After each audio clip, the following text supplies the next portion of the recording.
Buenas tardes, saludo a todas las personas aquí presentes.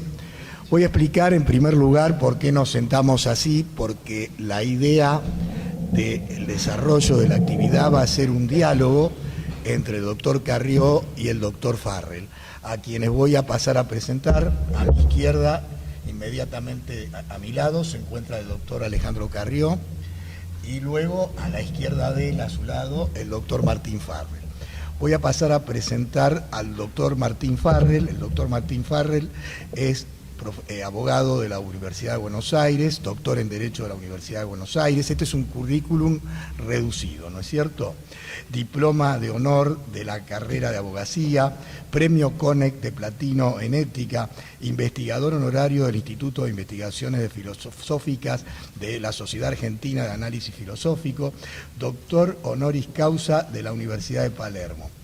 Como cargos desempeñados fue juez de la Cámara Nacional de Apelaciones en lo Civil y Comercial Federal desde 1984 hasta 2012, vicepresidente de la Sociedad Iberoamericana de Estudios Utilitaristas, secretario de la Sociedad Argentina de Análisis Filosófico, miembro de la Academia Nacional de Ciencias Morales. Su actividad académica es profesor emérito de la Universidad de Buenos Aires, profesor de la Universidad de Palermo, visiting professor de New York University, visiting professor Columbia University, vamos a decirlo fácilmente, senior research affiliate Yale University, profesor visitante de la Universidad de Santiago de Compostela, profesor visitante de no sé cómo se dice, México, y profesor visitante de la Universidad Pompeu Fabra de Barcelona. Algunos costos con lo que es la fonética inglesa, que siempre me costó. Bueno, vamos a hacer una reseña del caso del doctor Carrió.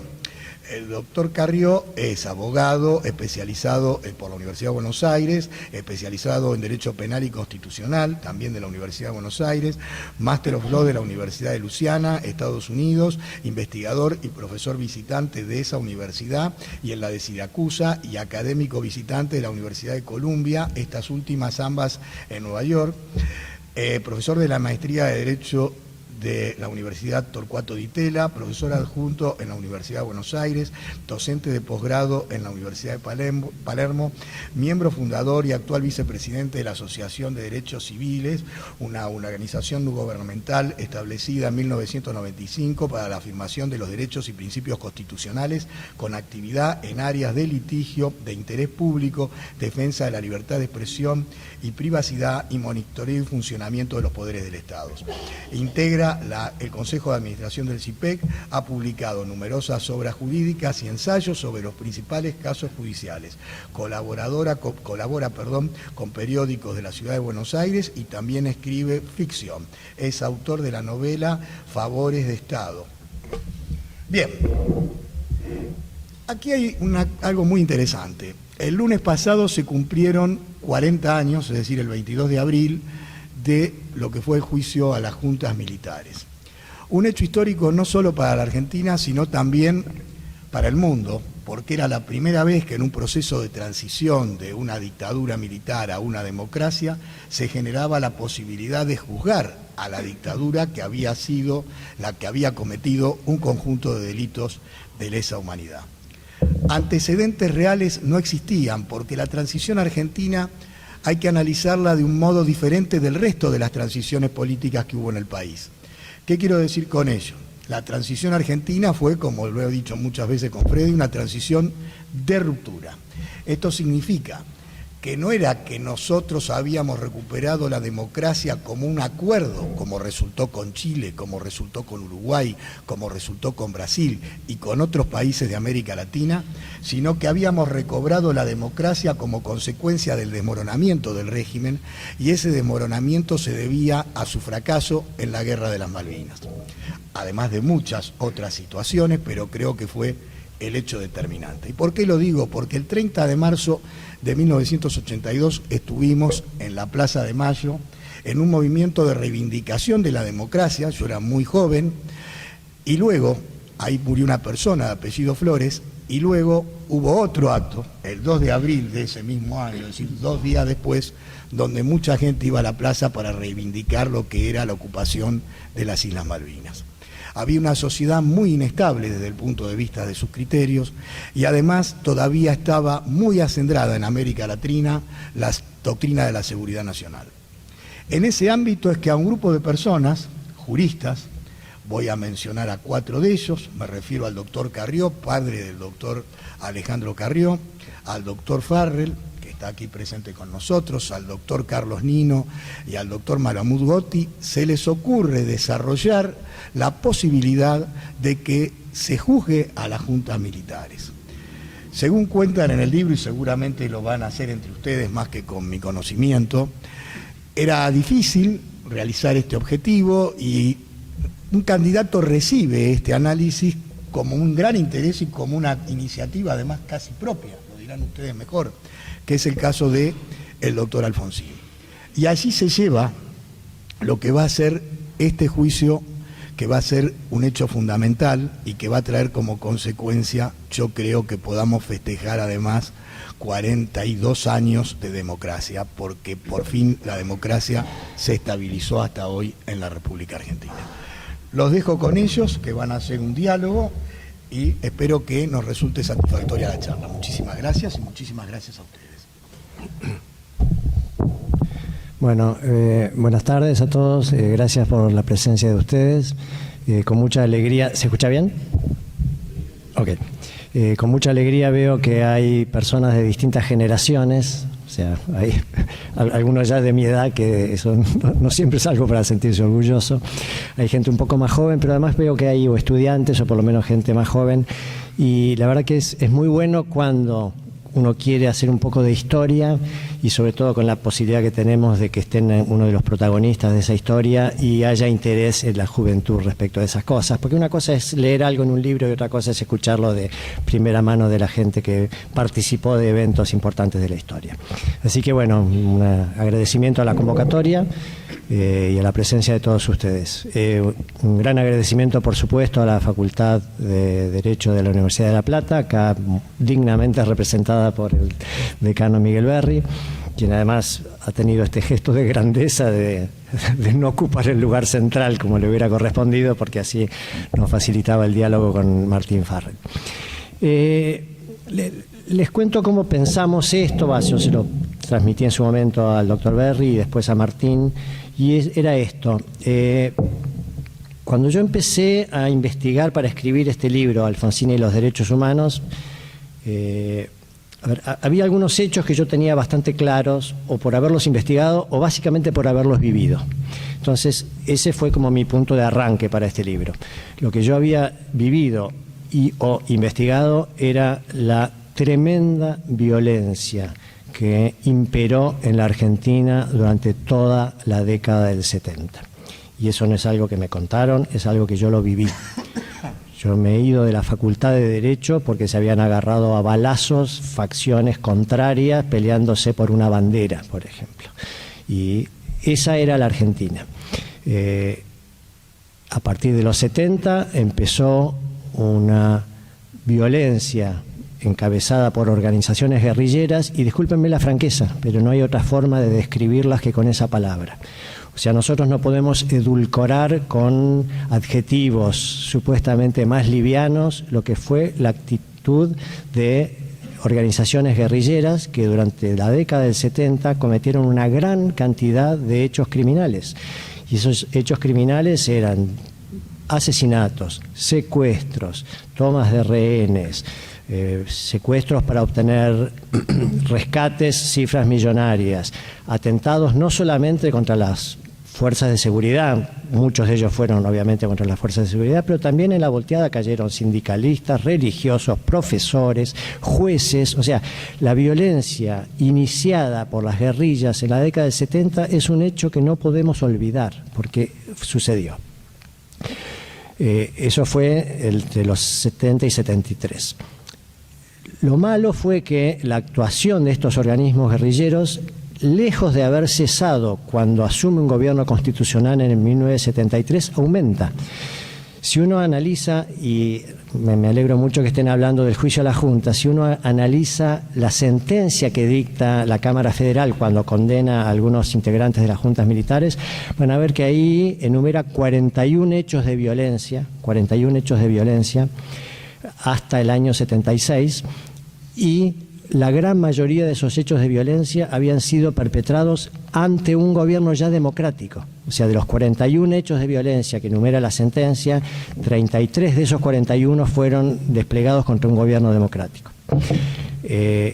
Dentro de ese gobierno democrático, del 73 al 76, además aparecieron organizaciones paraestatales, y ahí hay que acordarse de la infausta AAA, con lo cual las desapariciones de personas lamentablemente no fue algo instaurado por el régimen militar, fue algo perfeccionado por el régimen militar.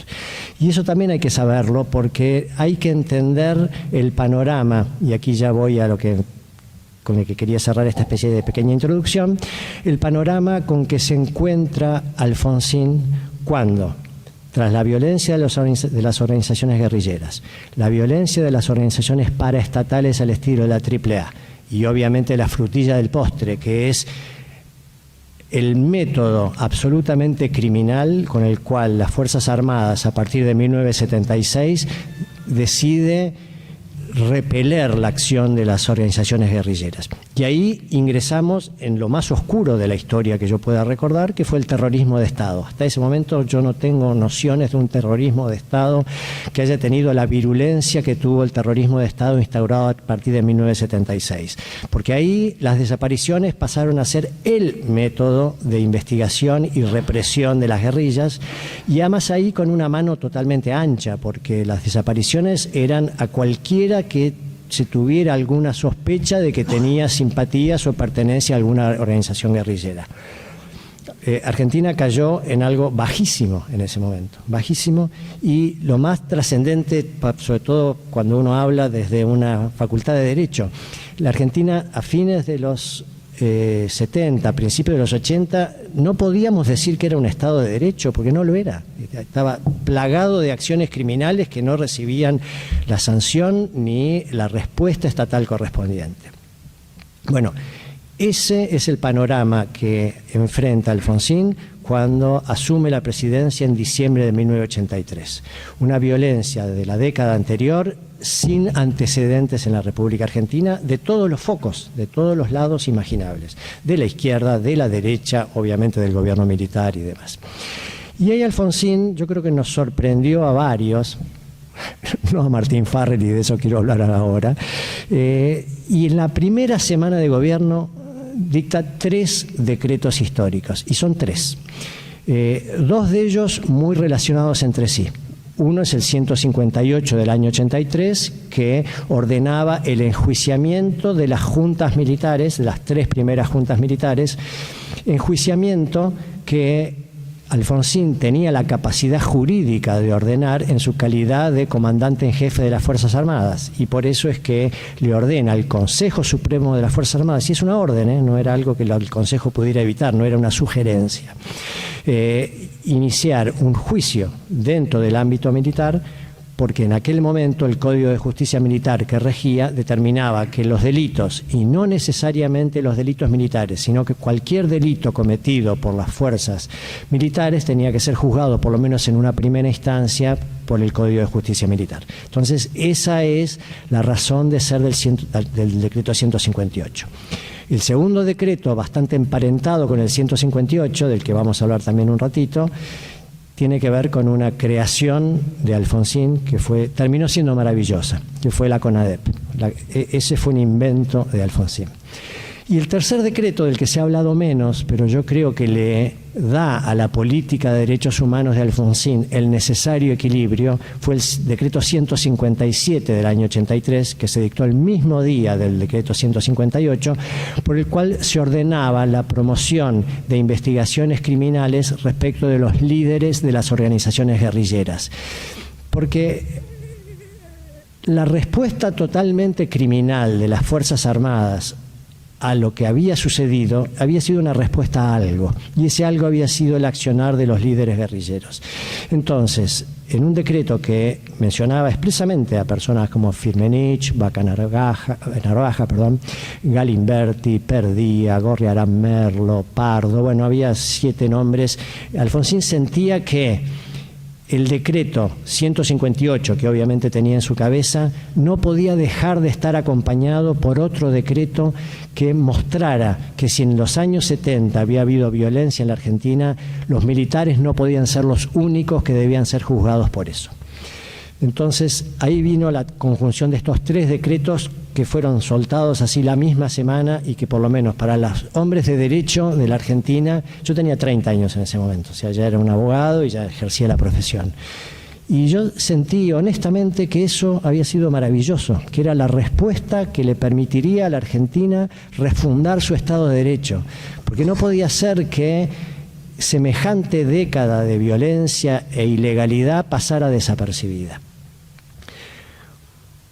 Cuando advierto, como muchos otros que lo pueden haber hecho, la fuerza de estos 3 decretos, ahí me entró la curiosidad de tratar de determinar cómo se habían gestado, quiénes eran las personas con las que Alfonsín había discutido estos decretos, con quienes había pensado y luego ejecutado su política de derechos humanos. Porque, y acá les pido algo que tiene que ver con cómo juzga uno los hechos. Y yo creo que la política de derechos humanos de Alfonsín hay que juzgarla según las opciones que él tenía en ese momento, y de eso vamos a estar hablando esta noche. Entonces, ahí yo sabía por algún comentario que Martín Farrell y Carlos Nino y bueno, Jaime Malamud habían estado detrás de Alfonsín en esos momentos fundacionales y cambiando ideas con él y demás. Entonces yo pensé, bueno, en lugar de escribir un libro que se base en cosas que uno puede investigar de otros libros, qué mejor que aprovechar de que algunas personas que fueron tremendamente importantes en el diseño y la ejecución de la política de derechos humanos de Alfonsín me den su testimonio. Entonces, bueno, empecé preguntándole a Martín Farrell y a Jaime Malamud si estarían dispuestos a tener una charla conmigo. Yo en ese momento no sabía qué uso le iba a dar a eso, simplemente quería aprovecharlos y que me contaran sus vivencias, y después, bueno, veía si alguna editorial tendría interés en eso. Y los dos generosamente me dijeron que sí. Me hubiera encantado entrevistarlo a Carlos Nino, pero bueno, ya estaba fallecido. Después de eso se me ocurrió que justamente como la CONADEP había sido tan esencial en la ejecución de la política de derechos humanos de Alfonsín, ¿quién mejor que Graciela Fernández Meijide, que yo había tenido la suerte de que poco tiempo antes me había hecho una entrevista radial? Entonces, bueno, la llamé por teléfono y le dije, mirá, Graciela, tengo este proyecto en la cabeza, vos serías capaz de charlar conmigo un rato, y bueno, con mucha generosidad me dijo que sí. Después vinieron los 4 jueces vivos de la Cámara Federal, Arlanián, Gilavedra, Ledesma y Valer Garaos, y los 4 también me dijeron que sí. Y después, bueno, hablé con Horacio Jaunarena, que fue ministro de Defensa en la parte final del gobierno de Alfonsín y antes había sido secretario de Defensa, y luego también hablé con José Ignacio López y con Raúl Alconada Sempé, que sé que quería venir esta noche y tiene un problema de salud, está engripado y con fiebre, así que no vamos a poder contar con él. Y bueno, así nació este libro que tengo el honor de poder presentar delante de ustedes. Ahora, cuando llegó el momento de estructurar este acto, la verdad que yo quería que por lo menos respecto de alguna de las personas que yo entrevisté, ustedes pudieran experimentar la sensación que yo experimenté cuando lo entrevisté a Martín Farrell. Martín Farrell no tiene en su currículum todas esas cosas que acaba de leerles el doctor Miguel Berry porque sí, se van a dar cuenta lo que es. En general, cuando uno entrevista a una persona y después tiene que desgrabar, la desgrabación, y nos pasa a todos, la desgrabación tiene sus dificultades porque nosotros no hablamos todo lo bien que desearíamos. Y cuando uno desgraba un texto, esto le pasa a los periodistas, se dan cuenta de que hay oraciones que empiezan y no terminan, hay cosas que no están demasiado bien dichas, entonces bueno, uno ahí empieza a toquetear un poco. De las entrevistas que yo hice que están dentro de este libro, yo creo que al doctor Martín Farrell no me animé a tocarle una coma por la claridad expositora que tiene. Bueno, yo tengo la suerte de conocerlo hace mucho. Con lo cual no me sorprendió ese día, no me va a sorprender lo que hablemos ahora, es genuinamente una persona distinta. No te pongas colorado, Martín, pero es así. Entonces, bueno, si les parece, esta es un poco la dinámica. Yo voy a charlar un poco con él cuando, bueno, este bloque haya terminado. Les quiero contar algunas cosas que extraje de los otros entrevistados. No voy a hacer la pretensión de explicar todo lo que dice el libro. Nomás tengo alguna esperanza que lo compren, entonces si se los cuento todo, no. Y con eso, bueno, más o menos vamos a cerrar el acto. Bueno, a ver. Sí.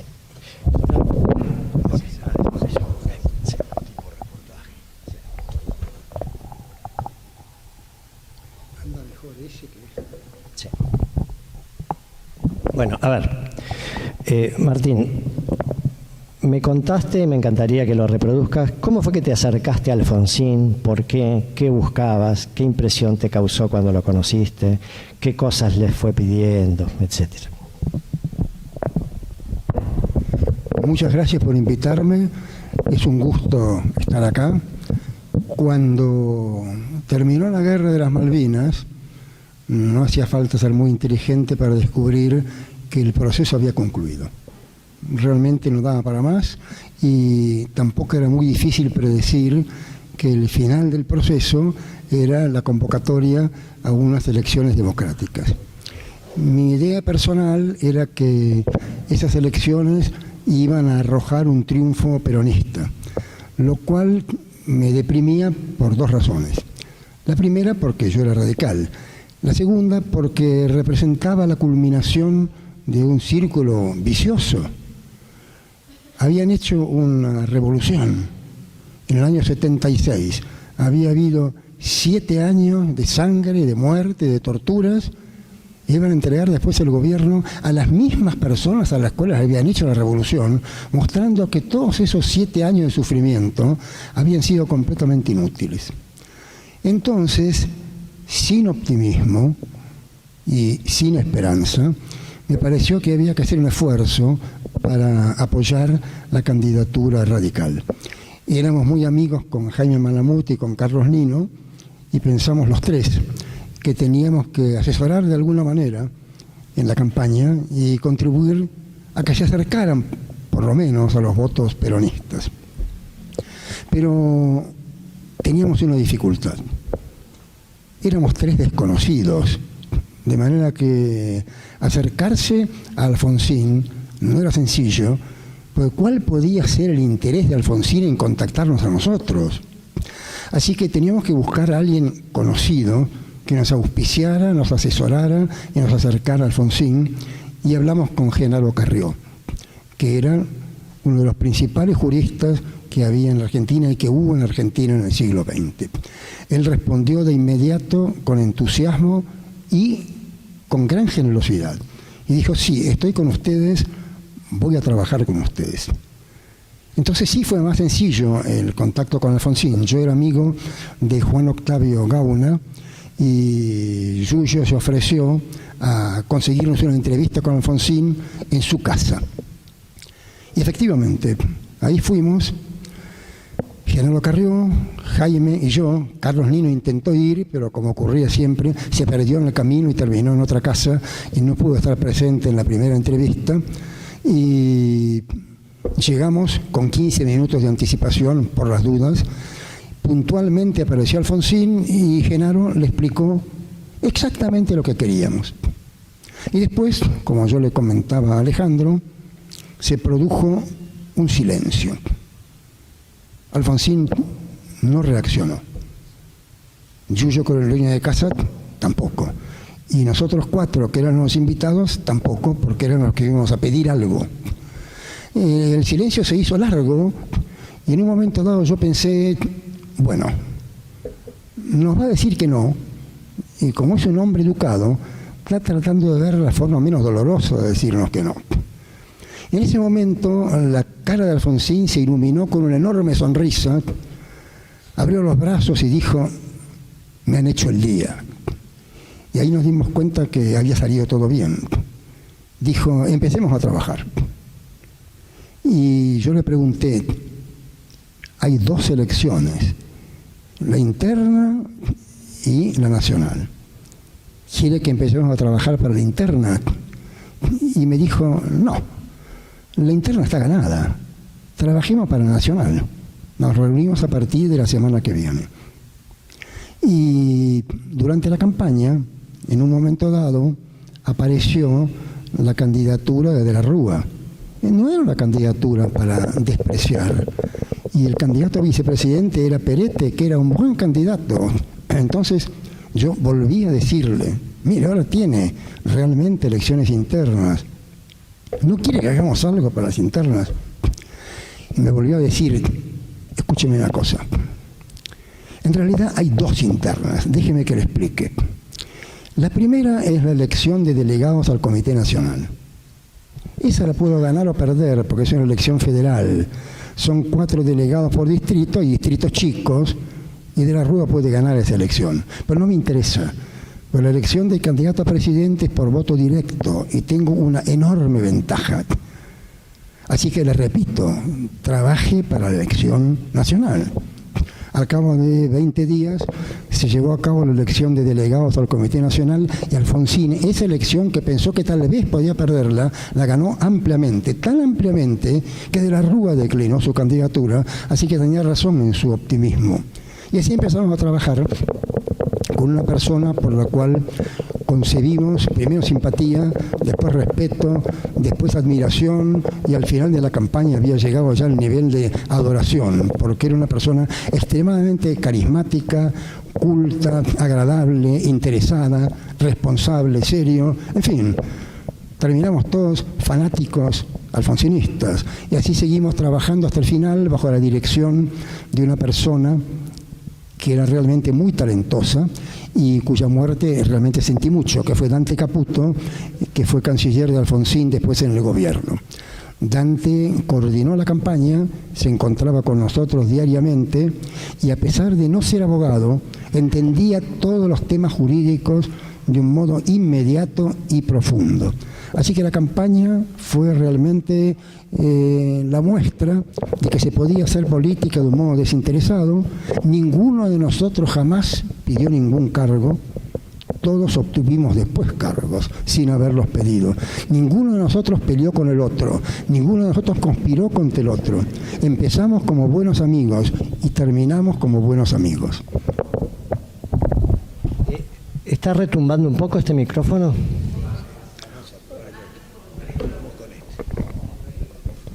Con el pie mejor. Que pase el pie. Porque este está prendido. No, vamos a ponerlo con el pie, por ahí es mejor. Vamos. A ver, ¿ahora? Por ahí estabas muy cerca del micrófono. Sí, okay. Bueno, mi siguiente pregunta, Martín, tiene que ver ya con algo que adelantó el doctor Berry en las palabras iniciales. En algún momento con Alfonsín empiezan a discutir, y me encantaría que ilustres al público cómo fue, la idea de enjuiciar militares, que debe haber sido algo revolucionario en ese momento. La idea de enjuiciar a las juntas es una idea original de Alfonsín. No digo que nosotros no lo hubiéramos tenido, pero no lo habíamos comentado, por una razón muy sencilla. Uno no puede comentar un tema tan importante que puede decidir una campaña, que puede cambiar el destino de una campaña con el candidato presidencial. Es una idea de la cual tiene que estar convencido el candidato presidencial. Y así fue. Un día de julio del año 83 nos llamó Margarita, la secretaria privada, y dijo: Raúl quiere verlos con urgencia. Entonces Jaime Malamud y Carlos Nino estaban en Mendoza en un congreso de Derecho Penal. Genaro Carrió y yo salimos inmediatamente para las oficinas de Alfonsín en la calle Perú. Y cuando nos recibió nos dijo, sin ningún preámbulo, después de saludar: bueno, yo no puedo asumir la presidencia sin intentar castigar a las juntas, porque acá se han cometido delitos tremendos que no pueden quedar impunes. Pero a su vez reconozco que no puedo juzgar a todos los culpables, porque todos los integrantes de las Fuerzas Armadas han cometido estos delitos. No tengo estructura judicial, ni puedo permitirme quedarme sin Fuerzas Armadas, así que no puedo juzgar a todos los integrantes de las tres fuerzas. Lo que yo pienso es lo siguiente: castigar a las juntas, o enjuiciar a las juntas, y a los generales de división. No ocuparme de los coroneles para abajo. Y al día de hoy, no sé qué hacer todavía con los generales de brigada. Ahora, la pregunta que les hago es, ¿se puede? Yo interpreté la pregunta como un se puede jurídico. Si la pregunta es jurídica y al lado mío está Genaro Carrió, no puedo hablar, y habló Genaro. Y habló durante media hora explicando que se podía jurídicamente utilizar la figura de la obediencia debida, utilizar la figura de los niveles de responsabilidad, y cuando terminó, la explicación quedó impecable. Alfonsín dijo, lo entiendo, pero la principal preocupación mía es otra. Jurídicamente ahora ya sé que se puede, pero yo quiero saber si se puede moralmente. ¿Por qué? Si no se puede moralmente, no lo voy a hacer, aunque se pueda hacer jurídicamente. Esto no lo dijo Alfonsín en un acto para capturar el voto de nadie. Esto lo dijo en una reunión de 3 personas, de las cuales 2 eran alfonsinistas convencidos, que iban a votar, dijera lo que dijera. Aunque nos dijera que no tenía ninguna preocupación moral y que lo único que quería era ganar 4 votos en el conurbano, lo hubiéramos asesorado igual. Fue un gesto espontáneo de preocupación moral. Ahí hablé yo durante media hora, le expliqué que moralmente estaba más que justificado para hacerlo, le expliqué que los utilitaristas eran mejores éticos que los kantianos, y cuando terminé, dijo, bueno, entonces lo voy a hacer. La idea fue de él, nosotros le dijimos que se podía. Nosotros le aconsejamos a favor. La idea no fue nuestra. Ni siquiera lo felicitamos, porque no nos dio tiempo. En ese momento entró Margarita y dijo, acaba de llegar Jorgito Sábato. Y Alfonsín dijo, hacelo pasar, quiero que sea el primero que se entere. Y cuando entró, le dijo, Jorgito, pienso juzgar a las juntas. Sábato respondió, te felicito, Raúl. Así que la primera felicitación que recibió no fue la nuestra, que estábamos absolutamente mudos y absortos por lo que había ocurrido, sino que la primera felicitación fue de Jorgito Sábato. Cuando salimos, Genaro me dijo, ¿se da cuenta la responsabilidad que nos han delegado este hombre adoptando una decisión solamente por el consejo nuestro? Y yo le contesté, ¿se da cuenta el honor que nos ha dispensado este hombre al haber confiado en nuestro consejo? Así que nos retiramos los dos muy contentos para casa y así comenzamos a trabajar en el diseño. Pero no nos engañemos, la decisión fue de él, el coraje fue de él, la fuerza fue de él. El prócer es Alfonsín. Alfonsín cruzó los Andes, nosotros le ensillamos el caballo.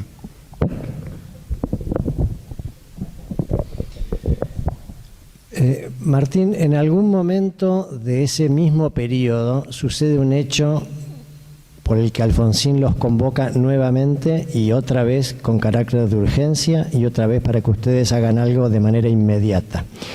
Y tiene que ver con cuando, entiendo que en septiembre del 83, los militares se dictan una autoamnistía por ley, bueno, ley de los militares, o sea, no ley del Congreso.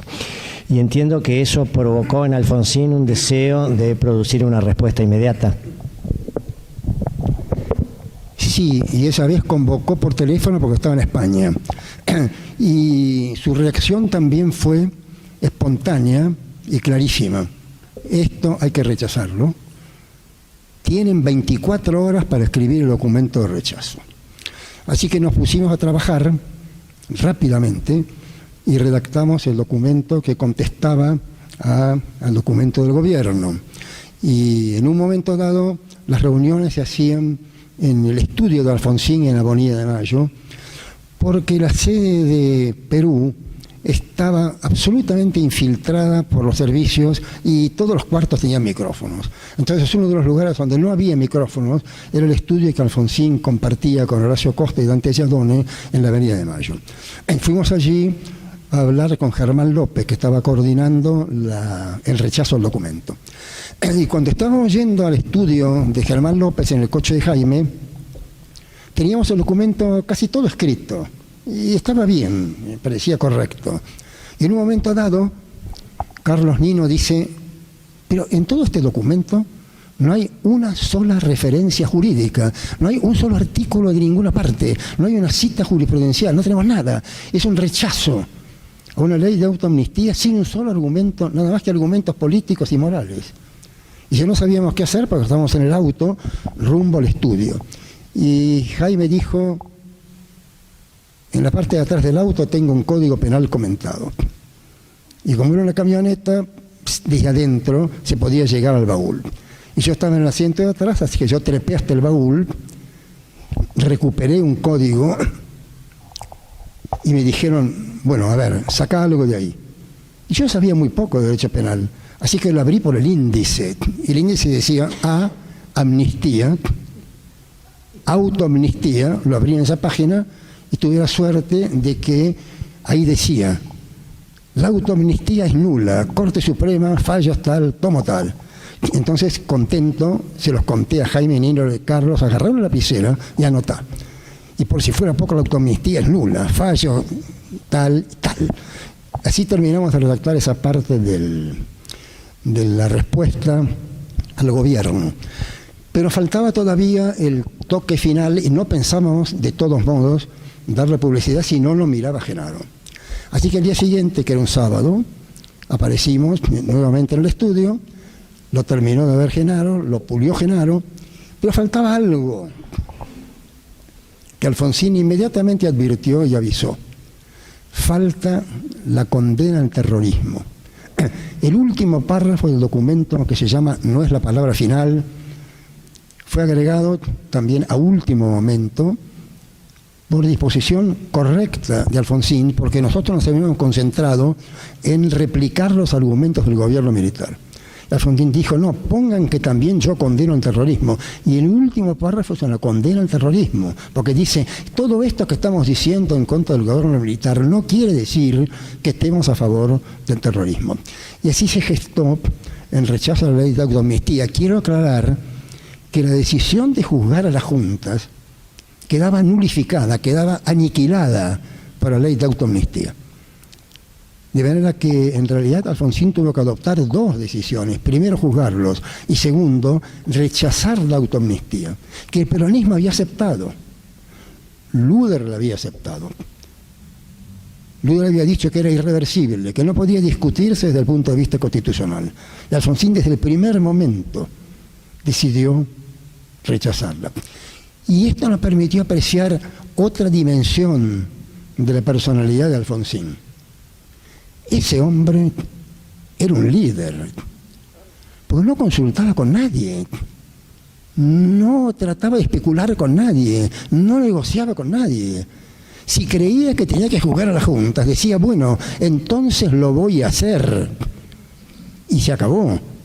Y si había que rechazar la autoamnistía, no reunía al Comité Nacional, no reunía a la mesa chica, no reunía a nadie. Decía por teléfono, no, tienen 24 horas para redactar el rechazo, que ya decidí. Yo creo que ese fue uno de los secretos del éxito de la campaña y fue uno de los secretos del gobierno de Alfonsín. Alfonsín era un líder. Cuéntenme a alguien hoy que pueda hacer eso lo mismo con un partido político.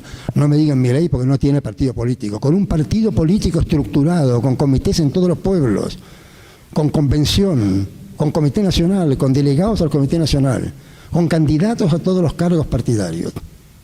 Él quería rechazar la ley de amnistía, él quería enjuiciar a las juntas militares. Él era genuinamente un líder carismático que por algo sacó el 52% de los votos.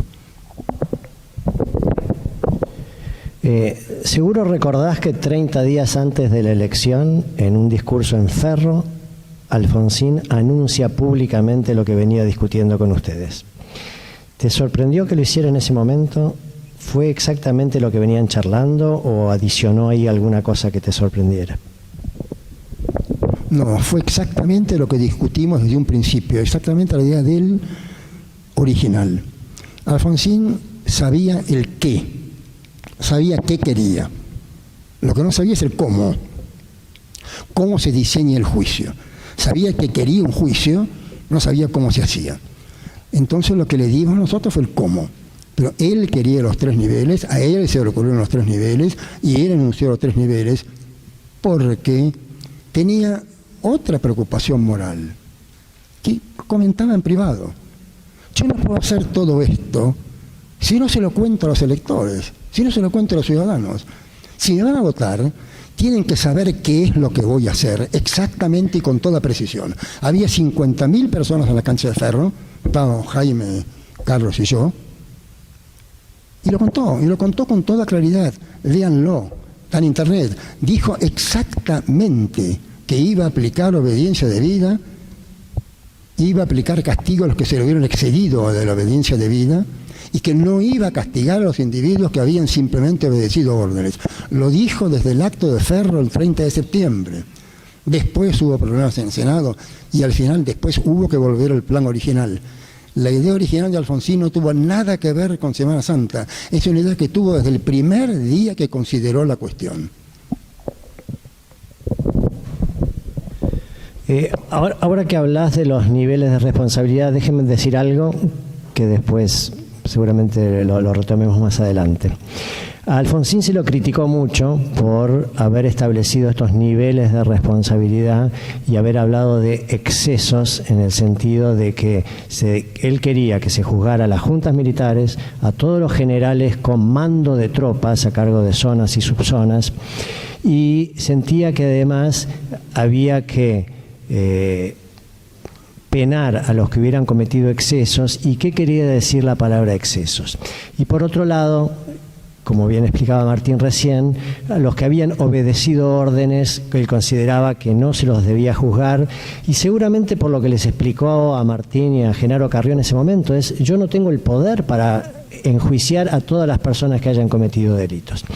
Ahora, si ustedes repasan el decreto 158, el de enjuiciamiento a las juntas, ahí sí están delineados algunos actos que para Alfonsín, que es el que firma ese decreto, y sus ministros, no iban a ser eximidos de pena en ningún caso. Y está en el decreto para aquellos que lo critican a Alfonsín y dicen, bueno, pero en definitiva muchos delitos graves no iban a ser sancionados con estos niveles de responsabilidad. Porque todo lo que fuera robos de bebé, violaciones y saqueos estaban especialmente previstos en el decreto 158 como actos que iban a ser punibles siempre, no importa el grado de la persona que los hubiera cumplido. Entonces era una obediencia debida matizada por la gravedad de alguno de los hechos. Y si ustedes repasan lo que fue el proyecto de reforma del Código de Justicia Militar que Alfonsín envía al Congreso, ahí replica en ese código, en ese proyecto, estos niveles de responsabilidad, pero con estas salvedades. Había ciertos delitos que por su gravedad, robos de bebés, repito, saqueos y violaciones, no iban a ser eximidos de pena en ningún momento. Por eso, cuando se produce el episodio de Semana Santa, que es cierto lo que dice Martín Farrell, lo que hace Alfonsín es retomar lo que él había pensado desde un primer momento. Y en esa ley de obediencia debida que se dicta en Semana Santa, otra vez aparecen los casos que van a caer dentro de la obediencia debida y también los casos que van a quedar excluidos de la obediencia debida. Y son estos que les acabo de decir, con lo cual Alfonsín fue consecuente con sus ideas, y simplemente no es verdad, esto vamos a hablar dentro de un ratito, que a Alfonsín le hubieran arrancado la ley de obediencia debida a raíz de la sublevación de Rico. El esquema de enjuiciamiento a las juntas militares con el esquema de obediencia debida fue el que él pensó en ese momento como el único mecanismo posible, porque él era consciente de que no iba a tener el poder o la fuerza de enjuiciar a los 1.000, 2.000, 3.000 militares que habían cometido actos que el Código Penal reprime. Ustedes piensen que en todo el siglo XX, después del golpe en el 30, del golpe de Uriburu, los únicos presidentes que habían terminado sus mandatos habían sido militares, que había sido el general Perón, que terminó un mandato y no el segundo, y el general Justo. Todos los demás presidentes constitucionales habían sido volteados. Ese era el panorama con el que se encontró Alfonsín cuando decidió asumir el poder, y más vale que tenía que tener la posibilidad, y bueno, lo que explica Martín Farrell es maravilloso acerca de cómo, bueno, si de acuerdo a ideas utilitaristas de Bentham puedo juzgar a algunos, siempre es mejor juzgar a algunos que no juzgar a ninguno. Martín, te quiero llevar ahora a lo que apareció en la parte final del documento ese, no es la palabra final, que es la necesidad de enjuiciar a los líderes guerrilleros. Y esto es el decreto 157 del que les hablé hace un rato. Con los años hubo críticas a Alfonsín en este sentido y me gustaría tu opinión. Hubo autores, a ver, antes todo déjeme hacerle esta salvedad. Es muy fácil criticar desde un escritorio 20 años después, es bastante fácil. El asunto es ponerse en los zapatos de Alfonsín en 1983. Pero bueno, hay gente que en publicaciones dijo algo así como, estos decretos eran más bien simbólicos. ¿Por qué? A ver, respecto de los líderes guerrilleros que se ordenaba enjuiciar, la mayoría estaban prófugos. Firmenich, uno de ellos, pudo ser juzgado, me gustaría hablar luego de ello, pero estaba prófugo en el Brasil. Y los otros líderes guerrilleros en general estaban prófugos. Y al mismo tiempo, como la idea era que a los militares los enjuiciara el Consejo Supremo de las Fuerzas Armadas, el Consejo Supremo de las Fuerzas Armadas los iba a absolver. Con lo cual, Alfonsín lo que estaba queriendo con estos dos decretos era, bueno, quedar bien un poco con todo el mundo, a sabiendas de que estos decretos en la práctica no iban a tener mayor aplicación y no iba a obtenerse lo que para mí queda claro que con el tiempo se obtuvo. Y bueno, mi pregunta a vos, Martínez, ¿cuál es la reacción tuya ante esta posibilidad de evaluar estos decretos de esta manera? Yo creo que uno de los méritos que tiene la decisión de enjuiciar es que no fue adoptada por razones políticas. No creo que haya conseguido un voto por eso. No creo que la sociedad, al comienzo de la campaña electoral, reclamara el juzgamiento de los militares. Y esta idea se prueba con un argumento muy sencillo. Luder, el candidato peronista, era un político inteligente y experimentado, y estaba en contra.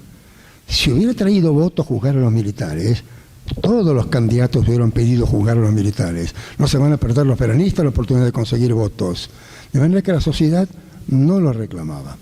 Y la sociedad no lo reclamó, creo, hasta que apareció el informe de la CONADEP. Y aún cuando apareció el informe de la CONADEP, ahí tomaron conciencia de la gravedad de los hechos cometidos por los militares, pero todavía se mostraban escépticos respecto del juicio. Y cuando el juicio comenzó, no había ni en los medios, ni en la sociedad, el convencimiento de que iba a terminar con una condena. De modo que esto no se hizo por política, sino que se hizo por convicción. Parte de esa convicción, que es lo que pregunta Alejandro, también consistía en el castigo del terrorismo. La política de Alfonsín sobre derechos humanos es transparente. El terrorismo de Estado viola los derechos humanos. El terrorismo de izquierda viola los derechos humanos. Y el terrorismo de derecha viola los derechos humanos. Y ese es el resultado que consiguió Alfonsín. Durante la presidencia de Alfonsín estaban presos las juntas, estaba preso López Rega, estaba preso Firmenich, estaba preso Vergón Cano y estaba preso Pernía. Estaba preso el terrorismo de derecha, el terrorismo de izquierda y el terrorismo de Estado. Y yo creo que la sociedad apoyaba esa idea y hubiera seguido apoyándola, y el que desvirtuó esa idea y el que complicó la política de derechos humanos fue Menem con los indultos. No digo que no tuviera ninguna razón política para los indultos.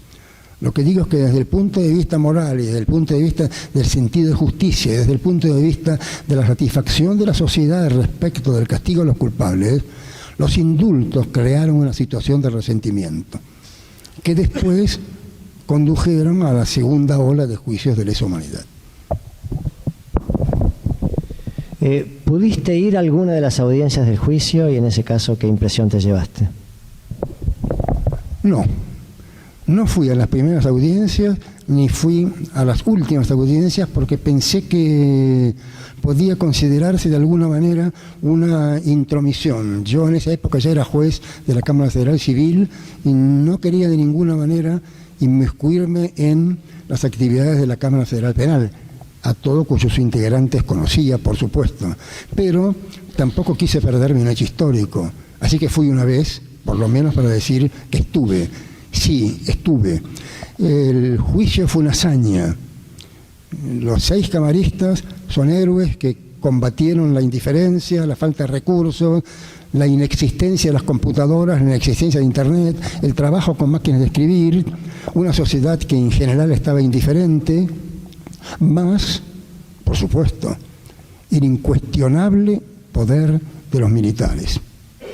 Es una lástima que hoy no haya podido venir Raúl Alconada porque él contaba la forma como los miembros del gabinete de Alfonsín en defensa eran tratados por los militares en el comando de las Fuerzas Armadas. La indiferencia, la hostilidad que recibían. Y ellos en ese momento dependían también del resultado del juicio de las juntas. De manera que el juicio de las juntas fue un acto de audacia. Y dicho sea de paso, 1985 es una buena película. Yo la vi y la disfruté. Es un buen cine. Santiago Mitre es un buen director de cine y quiso hacer eso, quiso hacer cine. Pero no la tomen como lección de historia. No es un historiador y no quiso hacer historia.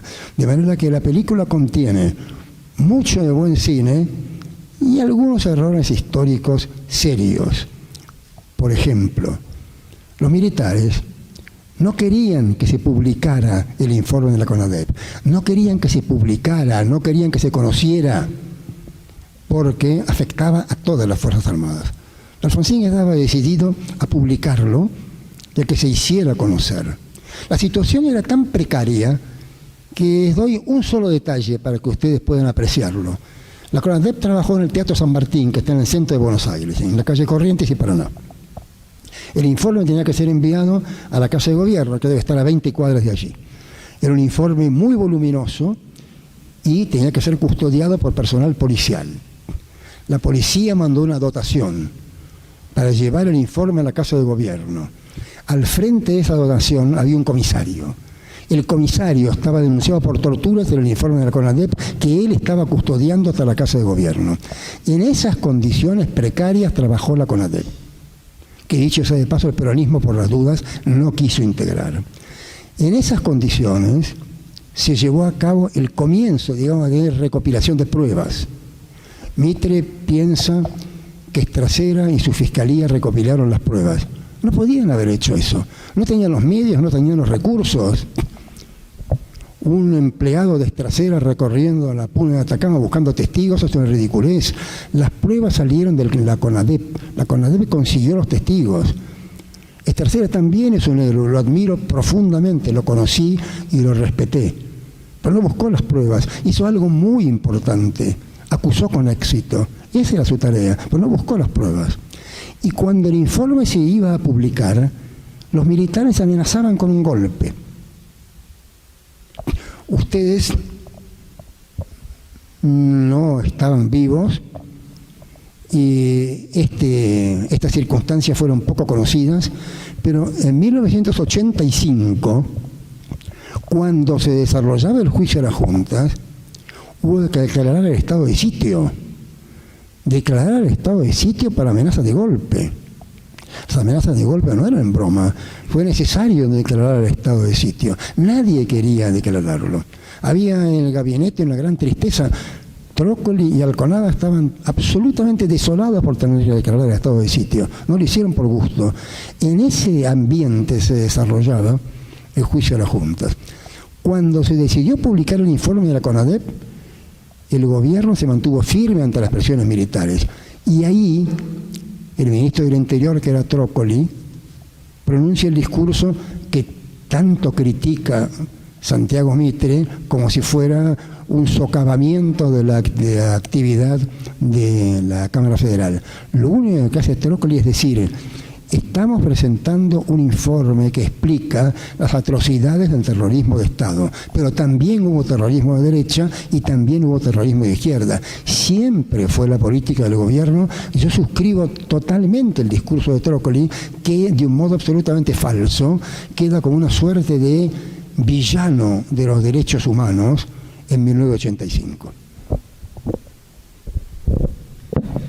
Sabés, Martín, en línea con lo que decís, después del juicio a Estracera le hacen un reportaje que Graciela Fernández Mejide recoge en su libro, que es Historia íntima de los derechos humanos en la Argentina. Y mirá lo que dijo Estracera, ¿no? Cuando quedé a cargo del proceso, sabía que teníamos que buscar las pruebas y me basé justamente en el nunca más. La base del juicio, casi todos los casos los saqué del nunca más. Traté de utilizar los que tenía más probados. Tenía trabajando a mis empleados por grupos. Unos se encargaban de la ESMA, otros de la Perla, otros de Campo de Mayo. Lo que hizo la CONADEP de ubicar los distintos centros clandestinos de detención fue de enorme utilidad. Y esto habla obviamente muy bien de Estracera, que yo estoy seguro que no le hubiera encantado la versión de Santiago Mitre en la Argentina de 1985, que es una película que a mí me gustó ver y me emocionó, pero les confieso también me dio un poco de fastidio, porque daba la sensación de que una entidad de la fuerza y la trascendencia de la CONADEP no aparece ni siquiera mencionada. Parece que toda la prueba la obtienen, no sé, como si Batman y Robin hubieran recorrido toda la Argentina. Estracera tiene la grandeza de decir no fue así, nos inspiramos en la CONADEP. Martín, en algún momento de la entrevista conmigo me dijiste algo así como, tuvimos la suerte de ayudar a un prócer. No sé si querés elaborar un poquito más sobre eso. Eso es lo que tuvimos, la suerte de ayudar a un prócer. El mérito nuestro fue elegir el candidato que queríamos asesorar, y también lo hicimos sin ningún tipo de cálculo político.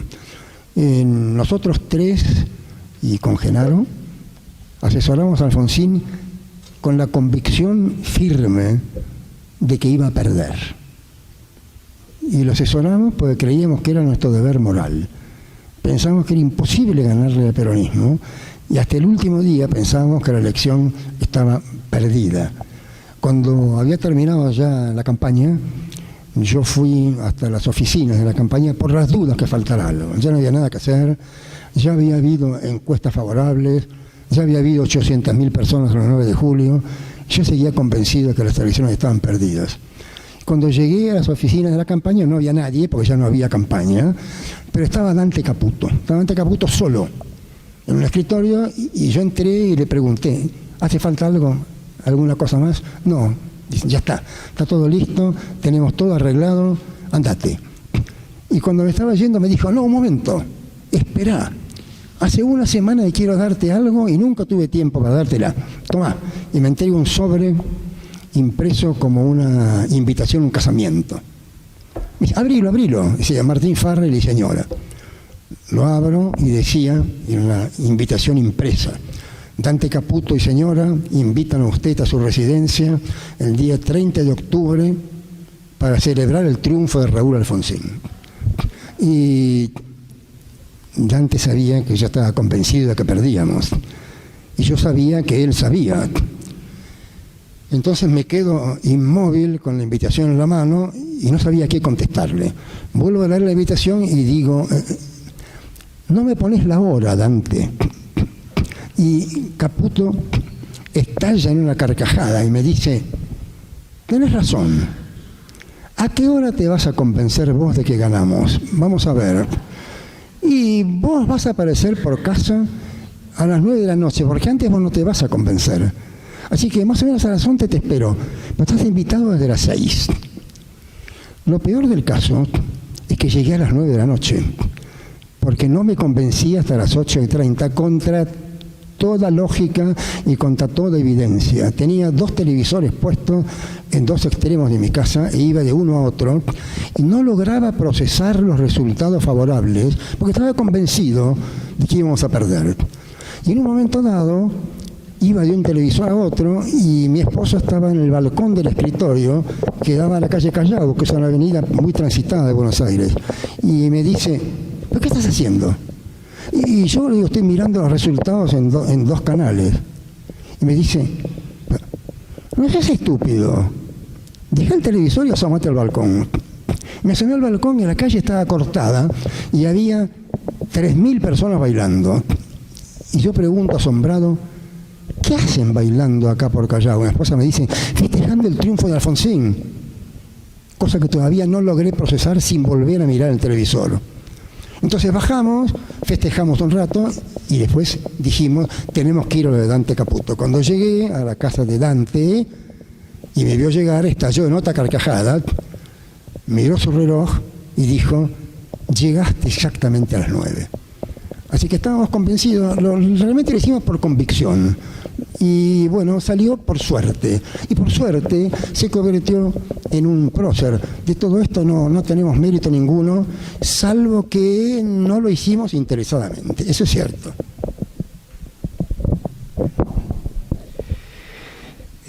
Vamos a seguir de esta manera. Yo les quiero decir algunas cosas que me llamaron la atención de lo que charlé con otros entrevistados para este libro, pero no vas a quedar libre tan rápido, Martín, porque por ahí cada tanto te voy a pedir que me cuentes tu impresión de algo que pues yo pueda estar diciendo. Otro asesor importante durante esos años fue Jaime Malamud Gotti. Martín lo nombró 2 o 3 veces. Y él me contó algo que me dice que lo charló con vos. Y la verdad que hay gente que es distinta, ¿eh? Hay gente que piensa, digamos, a algunos kilómetros más adelante que uno. Porque él dice que una de las cosas que le pareció atractiva de esta propuesta de Alfonsín de hacer, como se llama, inculpaciones selectivas, o sea, si no tengo el poder de juzgar a todos, bueno, juzgo a las juntas militares, juzgo a los generales de división, comando de tropas y a cargo de zonas y subzonas. Me reservo juzgar sí o sí a los autores de violaciones, saqueos, robos de bebés, etcétera. Como quien toma aceite de ricino, bueno, acepto que hay otros delitos que no van a ser juzgados. Y lo mismo hago con los líderes guerrilleros. Fíjense que no todo montonero iba a ser detenido y procesado, solamente los líderes, que eran aquellos que, en mi visión de las cosas, habían tenido una actitud absolutamente egoísta, porque muchos de ellos armaban las operaciones desde el exterior, sobre todo cuando vino lo que se llamó la contraofensiva montonera de los años 70 y del año 79, planeada por Firmenich desde el exterior, o sea, planeada por otros líderes guerrilleros y mandando al frente en esta especie de contraofensiva montonera a muchos chicos que genuinamente creían que eso valía la pena. Entonces, la idea de seleccionar a los líderes guerrilleros tenía también ese mensaje, ser selectivo, pero con esta idea que me dice Jaime que charló con vos. Y era que en realidad los juicios a los militares, Jaime los veía como muy divisivos de la sociedad, porque había mucha gente que iba a estar en contra de los juicios, y lo cierto es que los juicios empezaron a los militares con muy poco apoyo de la gente. Una de las cosas que me dijo uno de los jueces de la Cámara Federal, Ricardo Gil Lavedra, que fue que cuando ellos deciden abocarse al enjuiciamiento, a hacer el juicio, y empiezan a estructurar las audiencias y empiezan a tomarle indagatoria a los imputados eran Videla, Macera, Lambruschini, Viola, o sea, yo me acuerdo haber ido a alguna de esas audiencias y, bueno, esto es personal y pueden estar de acuerdo conmigo o no, por supuesto. Y yo pocas veces me sentí más orgulloso de ser argentino que en esas audiencias del juicio a las juntas. Porque yo veía cómo estas personas que habían tenido un poder gigantesco, que la vida, el honor y la fortuna de los argentinos, como dice la Constitución, había dependido exclusivamente de lo que ellos deseaban hacer, estaban ahí sentados como cualquier otro, respondiendo por los delitos que habían cometido. Hoy nos puede parecer que, bueno, si un militar se rebela o trata de tomar el poder, ¿cuánto puede durar? Porque me imagino que hoy un golpe militar no es pensable. Pero en la Argentina de 1983 a 1985, y son los 2 años que yo recuerdo, o ese periodo, con más alegría, porque habíamos recuperado la democracia y el Estado de Derecho, las dos cosas, no era que simplemente estábamos votando. Con la propuesta de Luder, que era aceptar la autoamnistía, sí, estábamos votando. Pero vuelvo entonces a lo anterior. Jaime Malamud sentía que los juicios no debían ser muchos y no debían durar mucho tiempo. Él quería concentrarse, y dice haberlo charlado contigo, Martín, en unas 60, 70 personas, porque sentía que no iba a tener más poder para seguir encarcelando gente. Y además había una cosa que le preocupaba, que era la autoridad de los jueces. Los jueces tenían que dictar sentencias y si los juicios se trasladaban en el tiempo como se podían trasladar, entonces la autoridad de ellos se iba a ver debilitada. Por eso es que la obediencia debida nació inicialmente con estos niveles de responsabilidad. Lo que en un momento adelantó Martín hace un rato es que cuando las reformas al Código de Justicia Militar se tratan en el Senado, el senador Zapag excluye de la protección de la obediencia debida todos los que se llamaron crímenes, delitos y crímenes aberrantes. Vos eso, Freddy, lo sabrás bien porque lo viviste.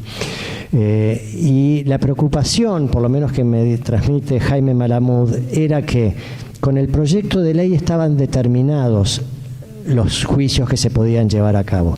¿Qué iba a hacer de a partir de ahí crimen o delito aberrante? Entraba simplemente en cómo lo viera cada una de las cámaras federales del país.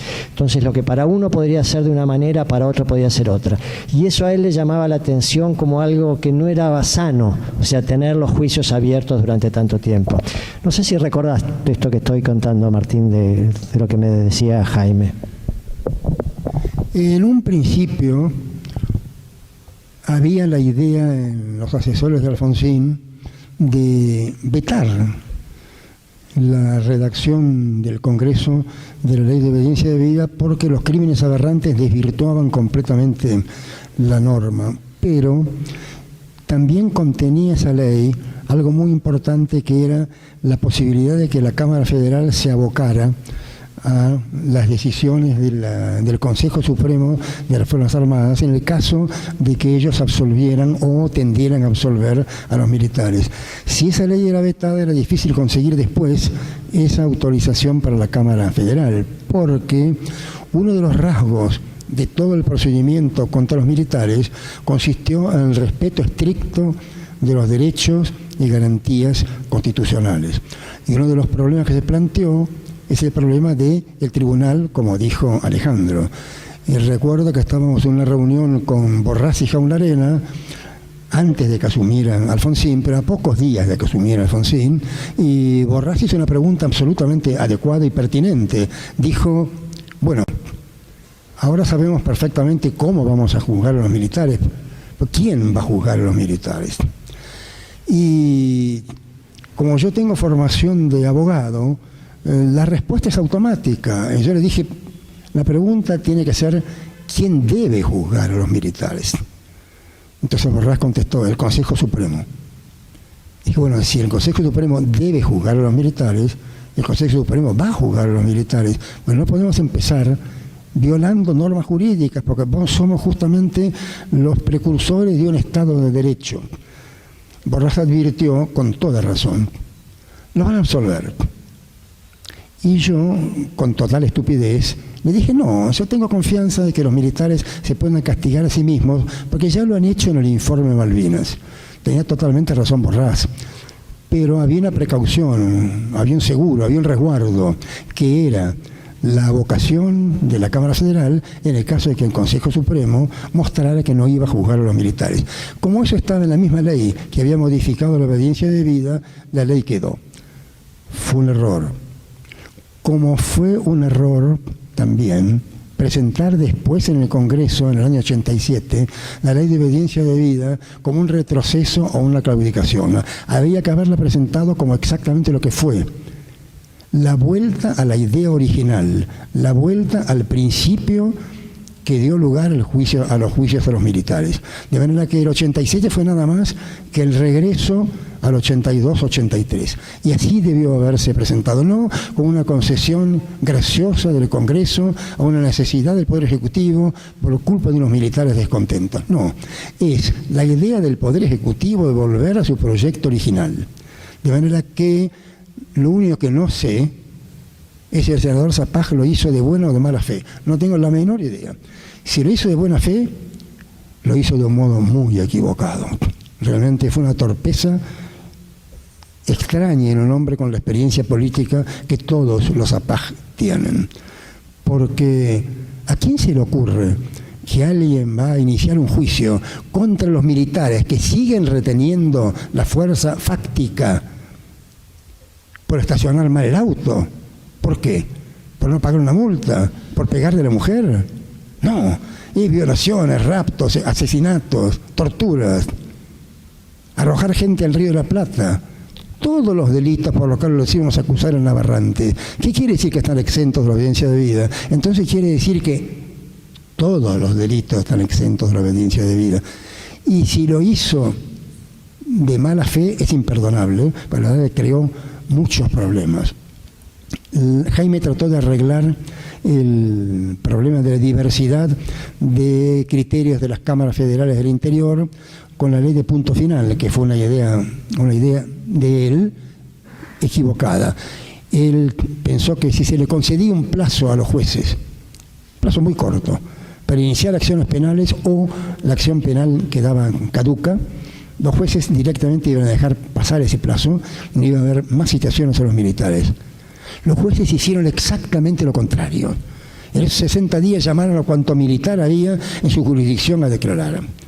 Y produjeron todo el desastre de la Semana Santa del 87. Él mismo reconoce hoy que se equivocó. Él se equivocó de buena fe. Pero la equivocación de él fue producto de la equivocación de Sapaj, que no sé si fue de buena o mala fe.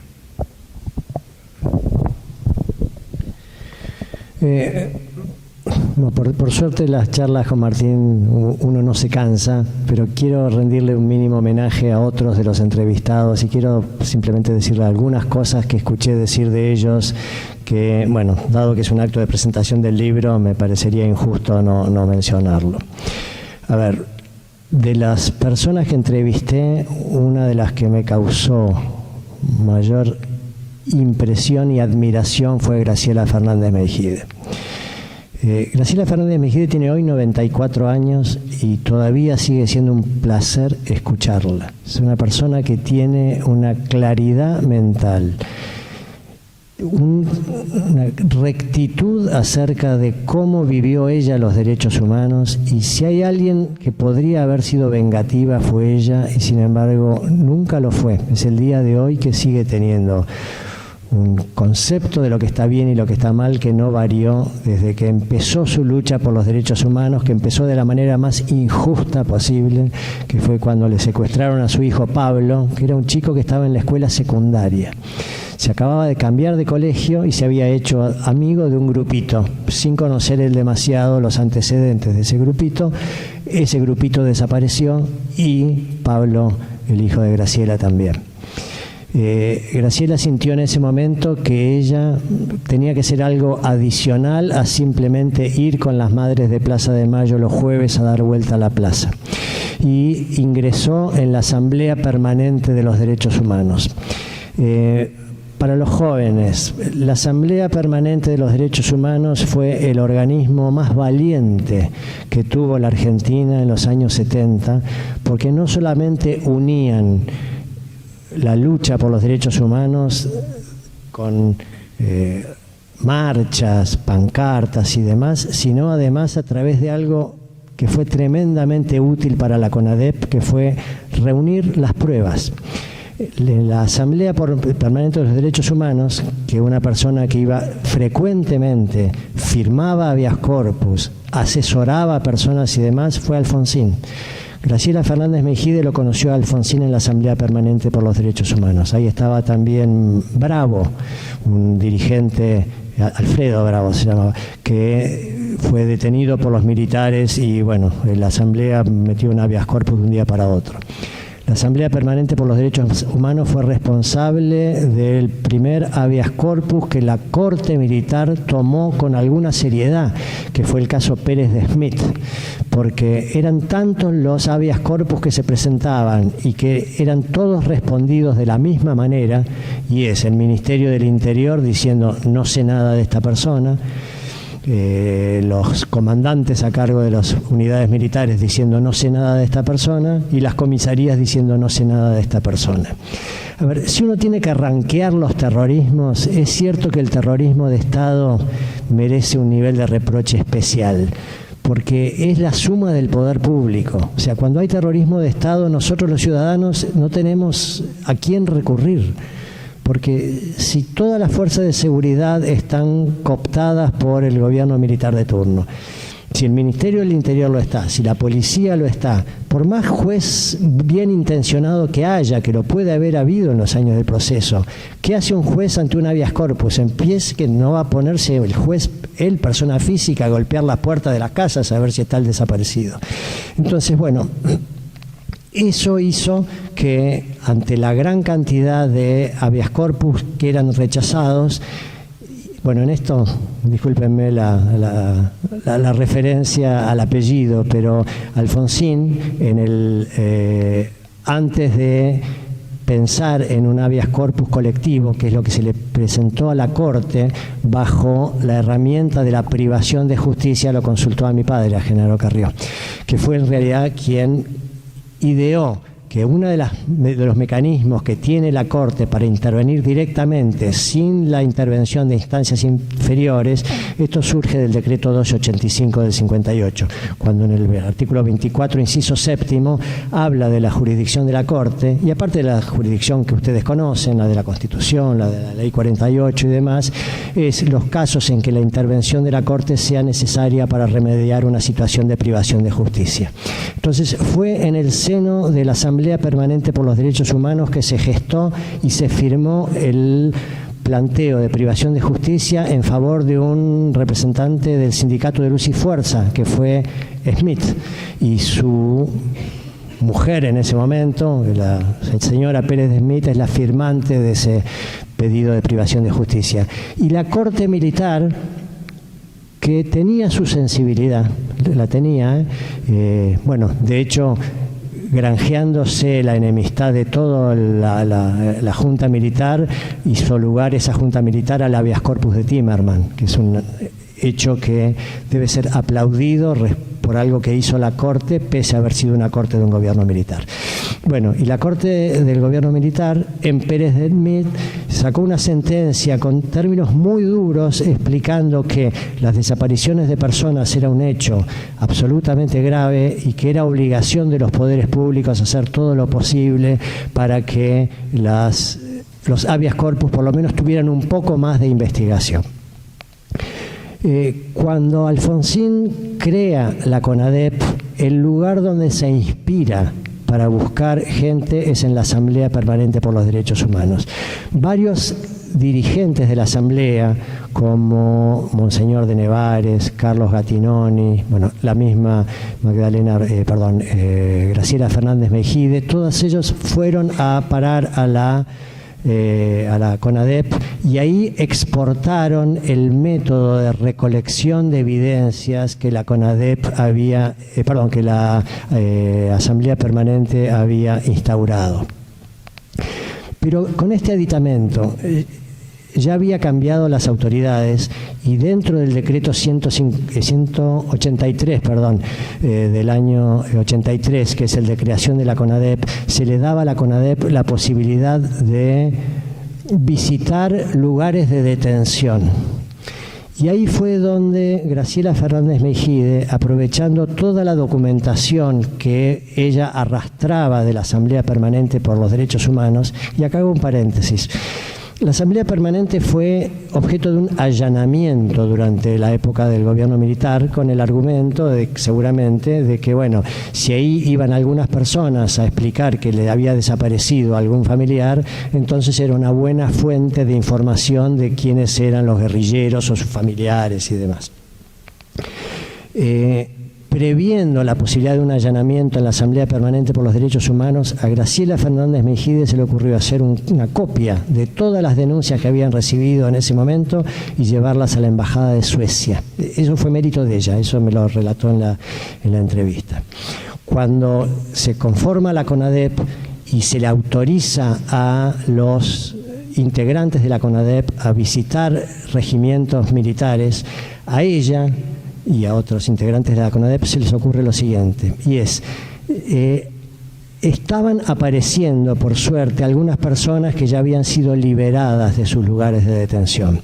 Entonces, en ese momento la CONADEP no solo contaba con los testimonios de personas que tenían algún familiar desaparecido, sino con algún desaparecido que había logrado recuperar la libertad. Entonces, lo que hizo la CONADEP fue pedirle a todas esas personas que habían estado detenidas en distintos lugares a que los acompañaran a los centros de detención a ver si los reconocían. Porque una cosa era contar con el testimonio de un familiar de una víctima, y otra cosa era contar con el testimonio de una víctima que reconociera que había estado en ese centro de detención. Y Graciela cuenta en el libro una cosa que a mí me voló la cabeza directamente, y es que una persona que había estado en un centro de detención se acordaba de haber grabado sus iniciales en una pared. Y yendo después con la CONADEP a visitar, reconoció, iban además con un arquitecto que hacía una especie como de plano del lugar, reconoció el lugar donde esa persona había estado detenida, pero se encontró con que esa pared estaba pintada. Entonces ahí mismo, en esa visita, con un cuchillito empezó a raspar la pared y aparecieron las iniciales de esa persona. Ahí, bueno, todo eso era documentado, había actas, con esas actas después se formaban legajos, con esos legajos se formaban expedientes, todos esos expedientes eran luego elevados a la Cámara Federal. Y ahí se entiende entonces la frase de Estracera: toda la prueba me la proveyó la CONADEP. Yo lo único que tuve que hacer fue clasificarla por centros de detención.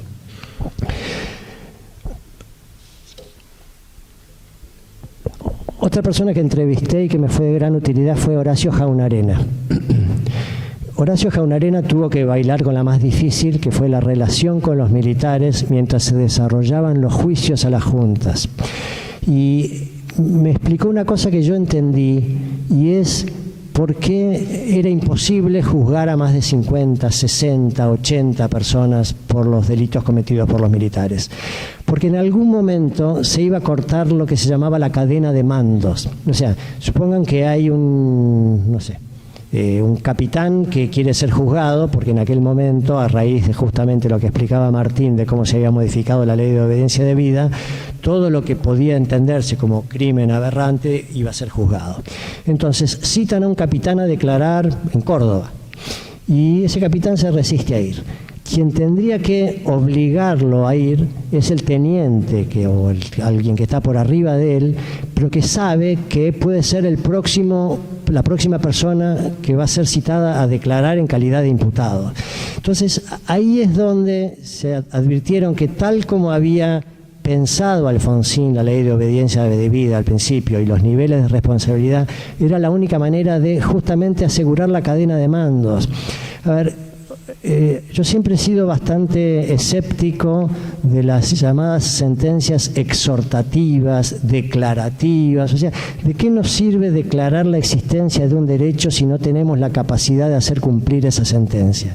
Una sentencia incumplible, en definitiva, es algo que termina lastimando al orden jurídico. Esto Alfonsín lo tenía claro, sabía hasta dónde podía llegar con el poder que tenía en el año 1983.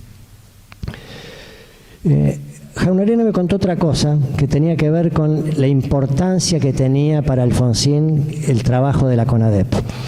El primer comandante en jefe de las Fuerzas Armadas en el gobierno de Alfonsín se llamaba Jorge Arguindegui, Arguindegui sin H. Alfonsín lo había designado porque entendía que era un general democrático. Cuando la CONADEP va a visitar un regimiento militar, el destrato, y esto también me lo contó Graciela Fernández Mejide, que reciben es total, o sea, no los dejan ni entrar directamente. Alfonsín consideró que era responsabilidad del jefe de las Fuerzas Armadas facilitar las tareas de la CONADEP, y no dudó en relevarlo. Jorge Arguindegui perdió su cargo por no haber respetado la jurisdicción o las competencias de la CONADEP. Y junto con la salida de Jorge Arguindegui como comandante en jefe del ejército, se tuvieron que ir 55 generales más, porque ustedes saben que cuando se designa un comandante, ningún militar con más antigüedad puede seguir. Y Alfonsín no dudó en eso, O sea, él ya tenía el juicio a las juntas, ya tenía el enjuiciamiento de los generales de división, pero le parecía que la CONADEP tenía que funcionar dentro de las facultades que le daba el decreto 187 del año 83. Tal como les dijo Martín, Jaunarena me explicitó que no había habido ninguna concesión a Rico luego del levantamiento de Semana Santa. Jaunarena fue el que lo hizo rendir a Rico. Y a todas las exigencias que Rico le dio, Rico quería una amnistía para todos los militares, y Jaunarena le dijo que eso no iba a poder ser, que lo único que iba a pasar, porque ya estaba redactada, era que iban a enviar al Congreso la ley de obediencia debida tal como había sido pensada en el año 1983. Si ustedes repasan un discurso que da Alfonsín en Córdoba, en Las Perdices, un mes antes de Semana Santa, él anuncia exactamente esto, que va a mandar al Congreso un proyecto de ley restaurando la idea de la obediencia debida tal cual fue pensada en 1983, porque sentía que los juicios a los militares seguían, que había un gran malestar en el ejército porque no se tenía certeza de cuándo iban a terminar. Dos personas maravillosas que entrevisté fueron José Ignacio López y Raúl Alconada Sempé. A ver, yo de José Ignacio López no debería decirle nada a muchas personas que están acá, pero me gustaría decirle algo a los jóvenes. José Ignacio López cubría la Casa Rosada durante el gobierno militar y había muy infrecuentemente conferencias de prensa. En una de esas conferencias de prensa la da Videla, y no sé qué anunciaba o qué quería anunciar y demás. En plena dictadura militar, con Videla a cargo de las Fuerzas Armadas, con personas desapareciendo diariamente y el terrorismo de Estado, José Ignacio López lo mira a Videla y le dice: mire, a raíz de ciertas palabras del Papa los otros días, hablando de algunos hechos violatorios de los derechos humanos en el Cono Sur, se refería a Chile y la Argentina, ¿qué es lo que me puede decir respecto de los desaparecidos? Métanse en YouTube, pongan José Ignacio López pregunta sobre los desaparecidos, y la respuesta de Videla no tiene precio. Es de un nivel de animalada poco común. Se pone tan nervioso, empieza a hacer así gestos, se aprieta el nudo de la corbata y dice: bueno, los desaparecidos son esos. Quiere decir eso, están desaparecidos. No están ni vivos ni muertos, no tienen entidad, son desaparecidos.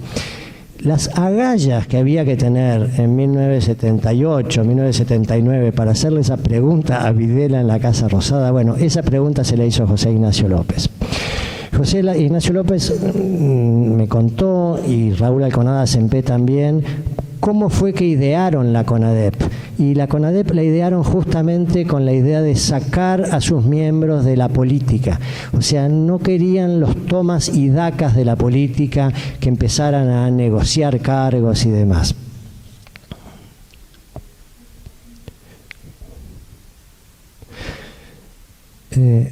Bueno, Martín les hizo ya un pequeño balance de lo que significó trabajar para Alfonsín. Déjenme que yo les haga el mío, y con esto podemos ir despidiéndonos. La política de derechos humanos de Alfonsín fue valiente, fue equilibrada, logró algo que no se había logrado en todo el mundo, que era someter a enjuiciamiento a personas que habían tenido un poder inmenso hasta muy poco tiempo antes. De resultas de eso fueron condenados varios miembros de las juntas militares. Videla y Macera a reclusión perpetua, que es lo que merecían. Lambruschini, Viola también fueron condenados. Agosti fue condenado a una pena menor porque se entendió que la Fuerza Aérea había tenido mucha menos relevancia a la hora de diseñar el terrorismo de Estado.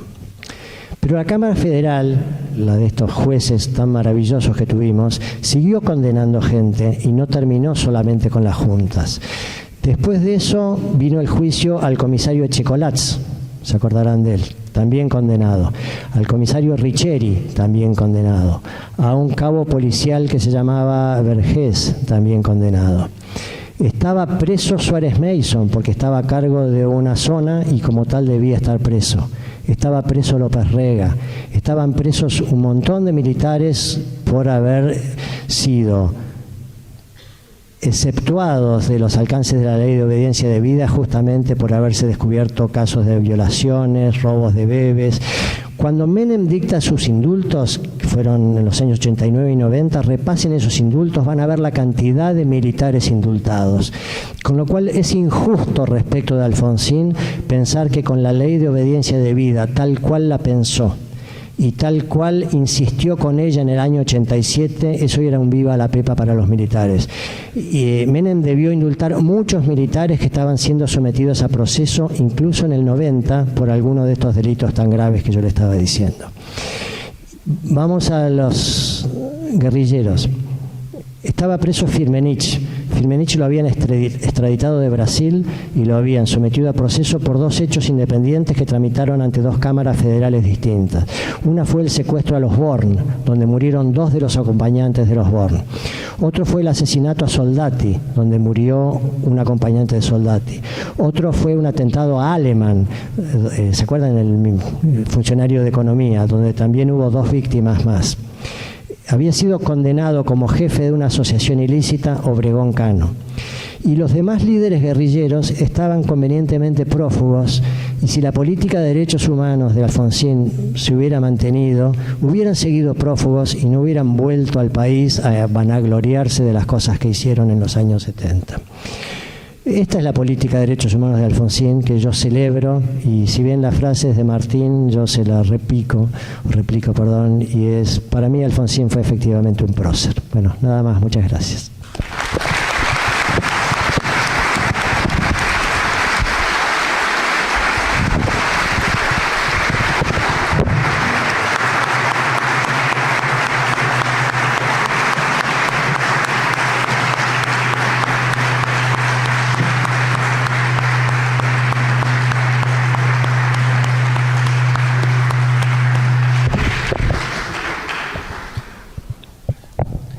Bueno, vamos a agradecerle al doctor Farrell y al doctor Carrió. Y como cambiamos de lugar, porque vimos que con la receptividad que habían tenido los mensajes de invitación, íbamos a hacerlo en el Consejo Directivo, como ustedes saben, pero bueno, desbordaba, el Consejo Directivo da solamente para 80 a 90 personas, y éramos y somos muchos más. Le vamos a entregar un diploma a cada uno de visitantes ilustres a esta Facultad de Ciencias Jurídicas y Sociales, la declaración de visitantes ilustres por parte del Consejo Deliberante de La Plata, y además el proyecto de declaración de interés legislativo del libro del doctor Carrió, presentado por el diputado Miranda, pero como consecuencia de que no se pudo realizar la sesión del día de ayer, bueno, tenemos el proyecto, seguramente la resolución la tendremos la semana que viene, si las enviaré vía WhatsApp o mail. Bueno, nuevamente gracias, y vamos a dirigirnos a la